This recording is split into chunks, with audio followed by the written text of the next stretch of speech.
Welcome to this channel. Today I have an interesting verse that I want us to look at. Okay, God help us. God help us. Philippians chapter 2 verse number 10. At the name of Jesus, every knee should bow, of things in heaven, things in earth, and things under the earth. Now the question is, how many times have you asked for things or prayed for things in the name of Jesus and you never received the results? Nothing happened. In fact, there's another verse in John chapter 16 verse 23. It says, "Verily, verily, I say unto you, whatsoever you shall ask the Father in my name, he will give it to you." Okay, how many times have you asked for things from God in the name of Jesus and nothing happened?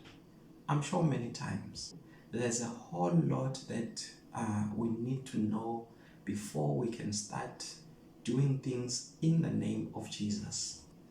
Now, if you look at this verse, at the name of Jesus, every knee should bow. At the name of Jesus, every knee should bow. Now, there is a problem with this verse. Believe me, even before I can mention the translations, all the Greeks and stuff, just the English itself, okay? Let's just focus on the English, on the grammar. If we say, at the name of Jesus, every knee should bow. At the name of Jesus, it's like there's another name for Jesus. If we say, at the name of Jesus. Now, which one is that name?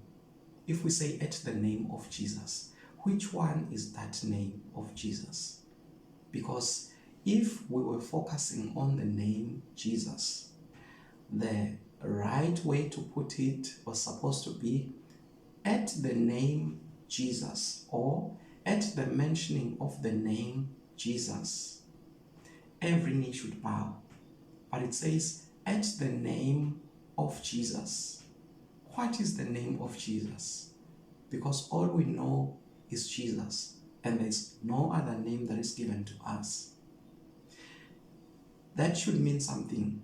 Already, it should give you a clue that there is something going on here. Okay? Now, to cut the long story short, that word there, name, is not the best that was supposed to be there. It's not the best that was supposed to be there. Of course, if you do a simple translation, it's easy for you to put name there because of the Greek anoma, something like that. It's easy to put name, but it's not really name. It can mean a lot of things. It can mean manner of life, okay? It can mean character. It can mean the standard, or a standard, in a certain standard in which Jesus was living in. Okay, but let's just pick the simpler and most accurate one, which is character, and see if this statement makes sense. So now let's say, at the character of Jesus, every knee should bow. Now it makes sense. At the character of Jesus, or at the manner of life of Jesus, every knee should bow. Or at the standard of Jesus, every knee should bow. Now we have a challenge that before we start focusing on commanding things, we need to know the character of Jesus. There are some few things that we know about the character of Jesus. Okay, for example, just yesterday we were looking at a verse whereby Peter was walking on water. He looked at the waves and then he began to sink and then shouted for help from Jesus. When Jesus got to him, he said, "O you of little faith, why did you doubt?" Which means, in the character of Jesus, or in the way of life, the way of doing things of Jesus, doubt is not part of his character. Okay? And fear, because if he says, "Oh, you of little faith," if you have little faith, it means you have fear, because fear is the opposite of faith. If you don't have faith, you have fear. If you don't have fear, you have faith. Okay? So we can then conclude that as part of the character of Jesus, Jesus had no fear. Jesus had no doubt. Okay? We are trying to put together the character of Jesus and a whole lot of things. In fact, just to give you a clearer picture, if you go to the same chapter, Philippians chapter 2, starting from verse 5, okay? Remember the verse we were reading is from verse 10. If you start from verse 5, it says, "Let this mind be in you, which was also in Christ Jesus." Okay? It's like they want to tell us about the character of Jesus. Let this mind, or let this character be in you, which was in Christ Jesus, who, being in the form of God, thought it not robbery to be equal with God, but made himself of no reputation. He made himself of no reputation and took upon him the form of a servant, and was made in the likeness of man. And being found in fashion as man, he humbled himself and became obedient unto death, even the death of the cross. You know, while we are reading this, you can just tell that it's not really about the name, it's about the character. They are telling us about his obedience, about his humility, about himself, him making himself a servant, even though he was God. He didn't brag. He wasn't a proud figure. He humbled himself. Okay? He humbled himself. He obeyed the word of God.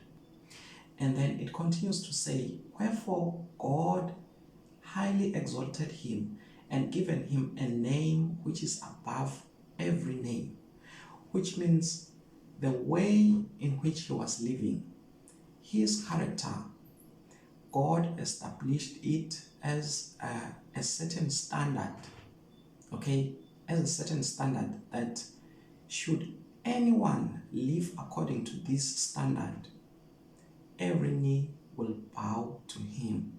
Just a simple question: how can you live according to this standard? It's very easy. You accept the Lordship of Jesus, you receive the Holy Spirit to be in you, because it is the Holy Spirit that is going to teach you the ways of God, teach you the ways of Jesus, and then guide you into doing the right thing every time. And then you have to dedicate yourself into learning the Word of God. Let the Word be in you richly.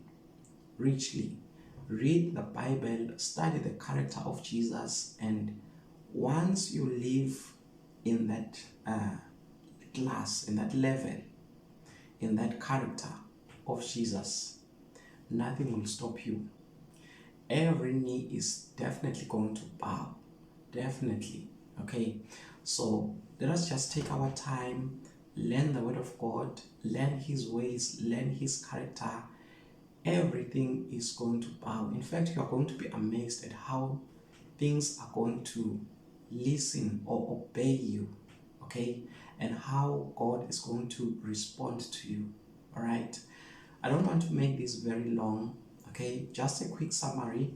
When the Bible says, "In the name of Jesus, every knee should bow," it doesn't just talk about the name Jesus. It talks about a character, a way of life, a certain standard in which Jesus lived, okay?